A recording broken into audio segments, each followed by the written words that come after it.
മീസാൻ കല്ലിൽ ഇങ്ങനെ കൊത്തിവെച്ചിട്ടുണ്ട്. വൽതസിമു ബിഹബിലില്ലാഹി ജമിയ വലാ തഫറഖു. നിങ്ങൾ അല്ലാഹുവിന്റെ പാശത്തിൽ മുറുകെ പിടിക്കുക. വലാ തഫറഖു, നിങ്ങൾ ഭിന്നിച്ചു പോകരുത്. പ്രിയപ്പെട്ടവരെ, ആശയപരമായി പല വ്യത്യാസങ്ങളും നമുക്കിടയിൽ ഉണ്ടാവും. പല ആദർശ വ്യത്യാസങ്ങളുണ്ടാവും. ആ ആദർശ വ്യത്യാസങ്ങളൊന്നും നമ്മുടെ സമൂഹത്തിനോ നമ്മുടെ സമുദായത്തിനോ ദോഷം വരുന്ന വിധത്തിൽ ആവാൻ പാടില്ല എന്ന് ഞാൻ നിങ്ങളോട് പറയുകയാണ്. നമ്മുടെ ഇടയിൽ ഈകെക്കാരുണ്ടാവും, എപിക്കാരുണ്ടാവും, മുജാഹിദ് ഉണ്ടാവും. സമസ്തയിൽ തന്നെ പല വിഭാഗത്തിലുള്ള ആളുകളെ സ്വീകരിക്കുന്നവരുണ്ടാവും. നേതാക്കന്മാർ ചിലപ്പോ വ്യത്യസ്തരായിരിക്കും. പക്ഷേ ഒരു തരത്തിലും ഒരവസ്ഥയിലും നമ്മൾ ഭിന്നിച്ചു പോകരുത്. നമ്മൾ ഒന്നിച്ചു നിൽക്കാനുള്ളവരാണ്. നമ്മളെങ്ങാനും ഭിന്നിച്ചു പോയാൽ പരാജയമായിരിക്കും ഫലം എന്ന് നമ്മൾ തിരിച്ചറിയണം.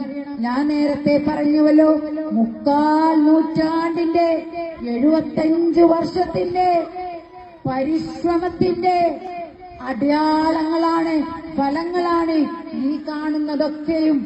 നമ്മൾ വിദ്യാഭ്യാസപരമായിട്ട് നേട്ടങ്ങൾ കൈവരിച്ചിട്ടുണ്ടെങ്കിൽ, നമ്മൾ നമ്മുടെ ജീവിതം സാംസ്കാരികപരമായിട്ട് ഉയർന്നിട്ടുണ്ടെങ്കിൽ, നമുക്ക് ഏറ്റവും നല്ല രീതിയിലുള്ള ഒരു മുന്നേറ്റം ഉണ്ടായിട്ടുണ്ടെങ്കിൽ, അതൊക്കെയും നമ്മൾ ഒന്നിച്ചു നിന്നതുകൊണ്ടാണ്.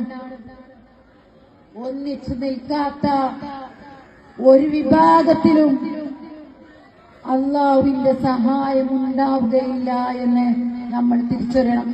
ഭിന്നിപ്പുണ്ടാക്കാൻ ശ്രമിക്കുന്നത് ആരായാലും, ഏതു വലിയ നേതാവായാലും, ഏതു വലിയ പണ്ഡിതനായാലും, നമ്മുടെ ഇടയിൽ, ജനങ്ങൾക്കിടയിൽ, സമുദായത്തിനിടയിൽ ഭിന്നിപ്പുണ്ടാക്കാൻ ശ്രമിക്കുന്നവർ ആരായാലും അവർ തള്ളപ്പെടേണ്ടവരാണ്. കാരണം ഭിന്നിച്ച ഒരു സമുദായത്തിലേക്കും അള്ളാഹുവിന്റെ സഹായം ഉണ്ടാവുകയില്ല. വൽതസിമു ബിഹബിലില്ലാഹി ജമിയ വലാ തഫറഖു. അതുകൊണ്ട് തന്നെ രാഷ്ട്രീയ ബോധമുള്ളവരായിക്കൊണ്ട്, വിശ്വാസമുള്ളവരായിക്കൊണ്ട്, അഭിമാനബോധമുള്ളവരായിക്കൊണ്ട്, സ്വത്വബോധമുള്ളവരായിക്കൊണ്ട് വരും തലമുറയിലേക്ക് ഇതേ ഇസ്സത്തോടുകൂടി ഈ ഹരിത പതാക കൈമാറ്റം ചെയ്യാനുള്ള ആർജവമുള്ള വനിതകളായിട്ട്, വനിതാ രത്നങ്ങളായിട്ട് നമ്മൾ മാറുക എന്നുള്ളതാ